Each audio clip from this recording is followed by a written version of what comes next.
pense que Maurice est bien positionné en termes de réglementation, spécialement pour le cybercrime et le data protection. Pourquoi je vous dis ça?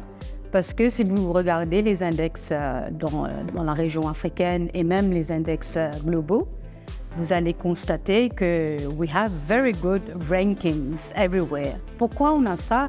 C'est parce qu'on a investi beaucoup d'efforts dans la réglementation solide et sûre, et pas des réglementations qui sont inefficaces, mais des réglementations qui ont prouvé, qui ont fait comme on dit, des preuves.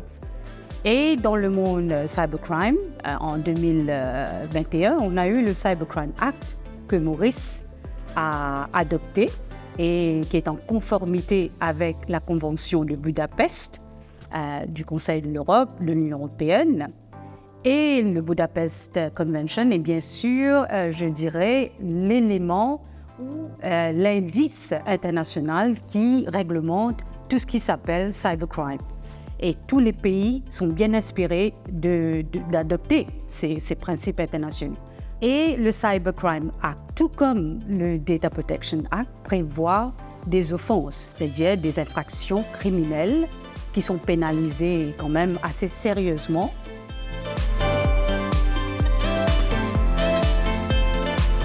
Comme je vous avais bien dit, dans un monde idéal qui n'existe pas, évidemment, c'est de l'utopie, donc les gens, les professionnels sont plus intéressés par des cas pratiques, ce qui se passe dans le monde des affaires, dans le monde des data, comme on dit, le big data et tout ce qui est AI.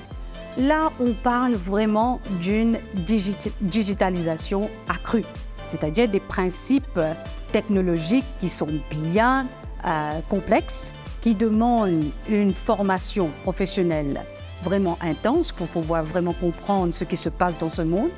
Il faut aussi bien le dire que, par exemple, si je parle de l'intelligence artificielle, vous avez pu constater qu'on ne connaît pas tout ce qui représente l'intelligence artificielle.